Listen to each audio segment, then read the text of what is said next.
Hello, I'm reacting to what if Anakin was left alone on Mustafa. Mmm. Don't forget to subscribe, like, and share, and I'll have Star Wars Kingdoms channel in the description as always. And don't forget to check out my reaction playlist as well. Now let's see, what if Anakin was left alone on Mustafa?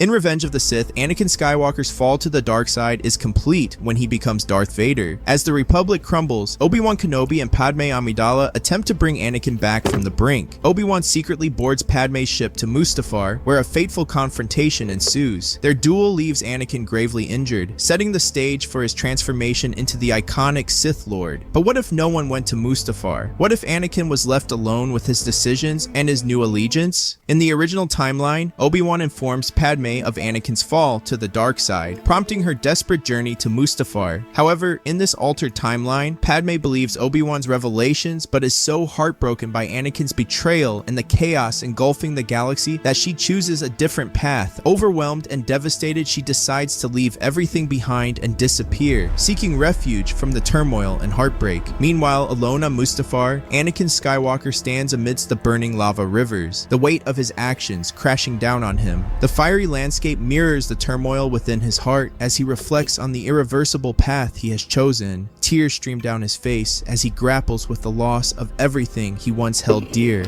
Regret and sorrow consume him, but he knows it's too late to turn back. As he stands there, broken and alone, the unmistakable sound of a ship's engines cuts through the air. Palpatine's shuttle descends onto the landing platform, signaling that the next chapter in his dark journey is about to begin.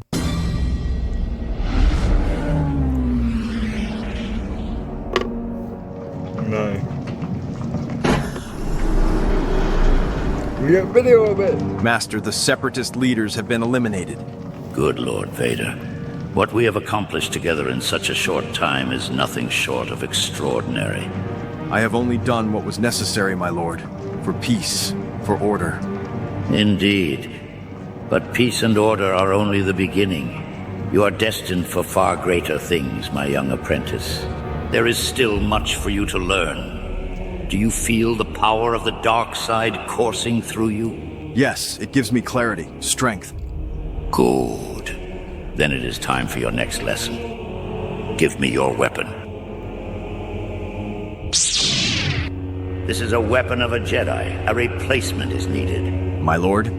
This crystal, your crystal, is still bound to the light. It is a weakness, a tether to the Jedi you once were. To truly become Sith, you must dominate it, bend it to your will. How can I accomplish this, Master?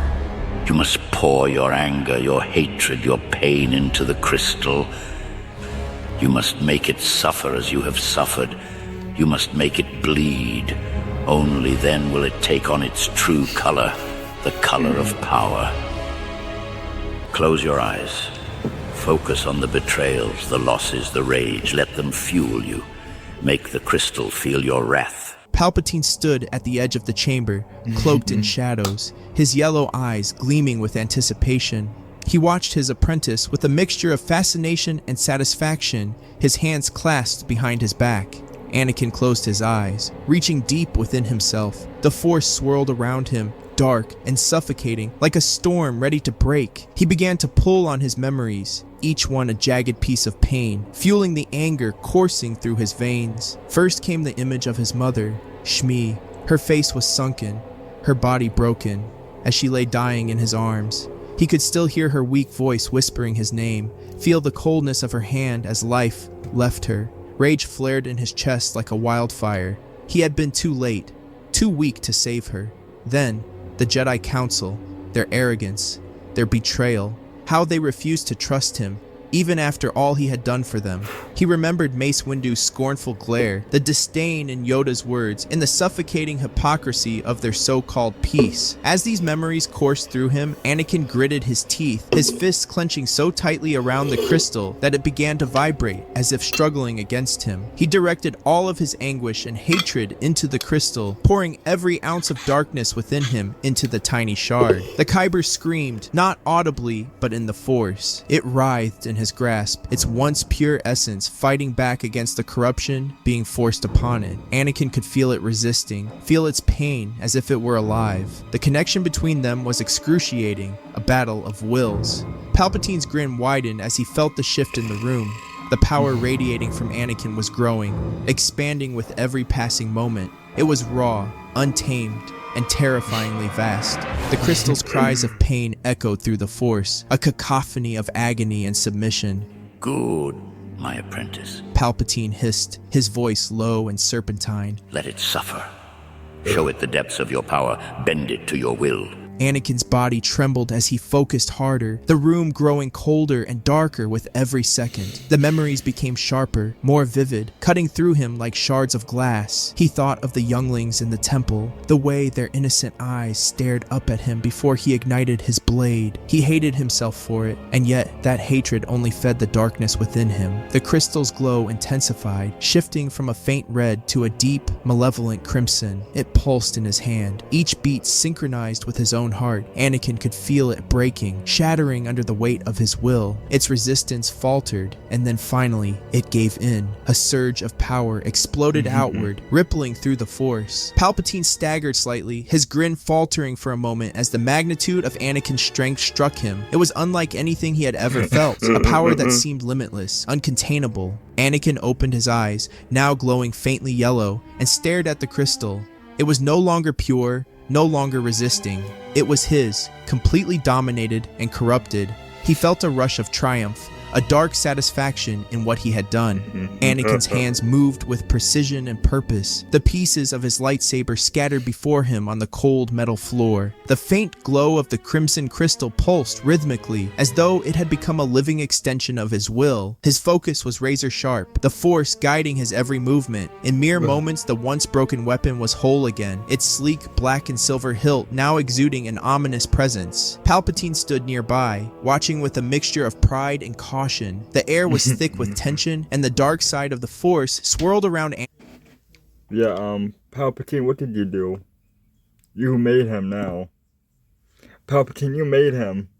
Anakin like a storm, crackling with raw, untamed energy. Without hesitation, Anakin rose to his feet and ignited the saber. A hiss filled the room, and the crimson blade sprang to life, casting an eerie red glow across his face. The power in the blade was palpable, a weapon born of hatred and forged in pain. Anakin stared at it, his eyes reflecting the fiery red light, a small smirk curling at the corner of his lips. Palpatine clapped his hands together softly, stepping forward, his tone dripping with satisfaction. Magnificent, my apprentice.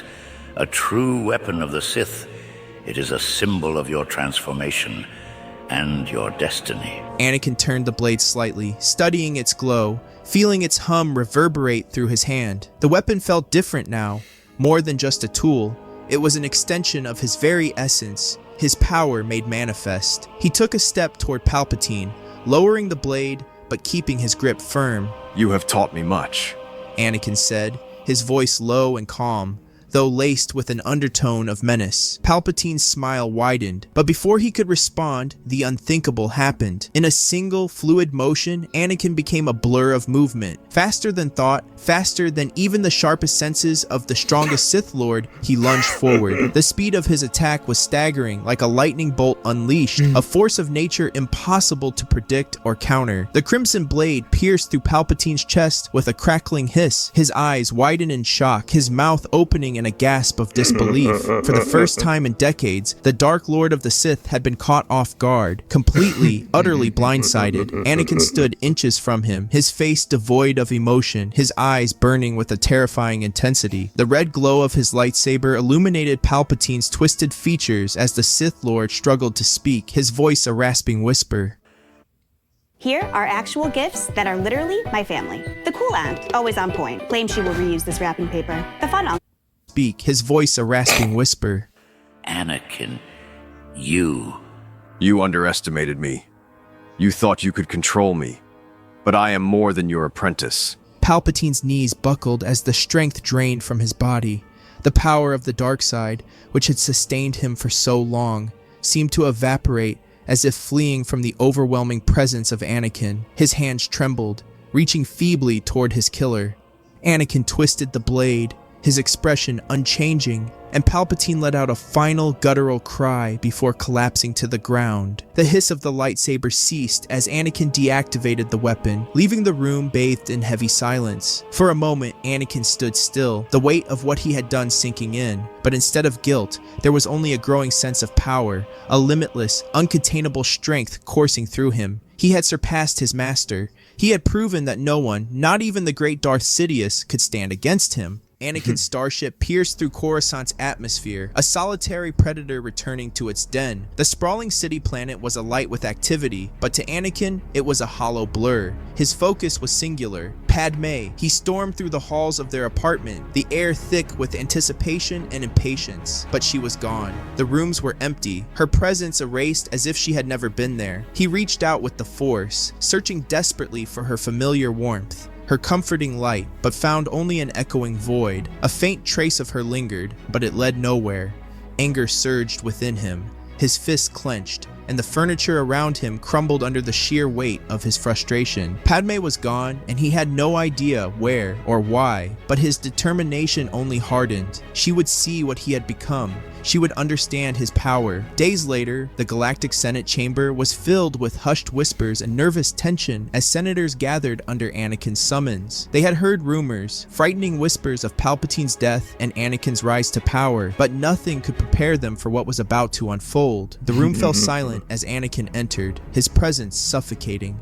He stood at the base of the Senate rotunda, his piercing yellow eyes scanning the rows of pods. Then, without warning, he extended a hand. The pods shuddered violently, ripped free from their mechanisms by an invisible force. The senators screamed as Anakin raised the pods high into the air and, with a crushing gesture, ignited them in flames. Fire and smoke filled the chamber as the pods disintegrated, their remains scattering like ash. Amid the chaos, Anakin began to rise. The force carried him upward, his dark cloak billowing around him as he levitated toward the central pod. He landed gracefully, the glowing crimson blade of his lightsaber igniting for all to see. I am the emperor of this empire. His voice boomed, amplified by the Force itself.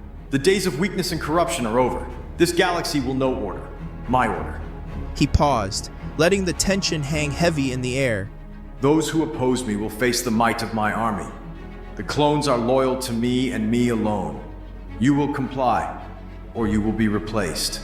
The senators cowered, nodding in fearful submission. None dared to challenge him, knowing that resistance would be met with swift and merciless retribution. Satisfied, Anakin deactivated his blade and descended, leaving the Senate in stunned silence. The galaxy had a new ruler, one who wielded power unlike any they had ever seen. As the weeks turned into years, Anakin focused his wrath on eliminating the remnants of the Jedi Order. Order 66 continued unabated, with Anakin personally leading missions to hunt down survivors. Jedi temples across the galaxy were destroyed, their archives burned, their sanctuaries desecrated. Anakin's mastery of the dark side grew with every confrontation, his strength becoming a storm of rage and precision. No Jedi, no matter how skilled or hidden, could escape him. He became a phantom, striking without warning, leaving no survivors. The galaxy trembled under his relentless pursuit, and the Jedi Order became a shadow of its former self.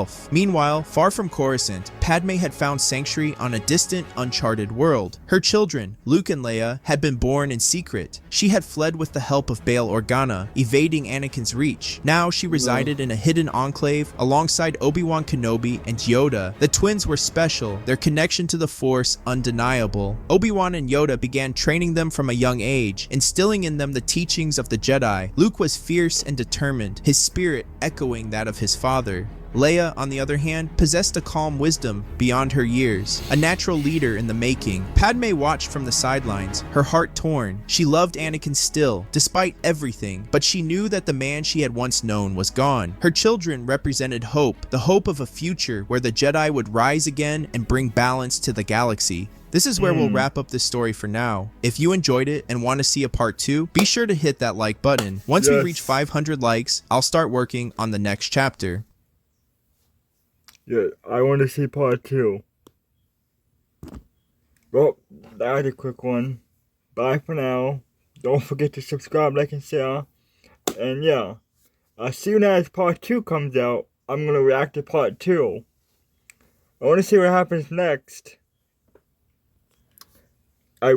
I really want to see what happens next. But anyway, bye for now. Don't forget to subscribe, like, and share.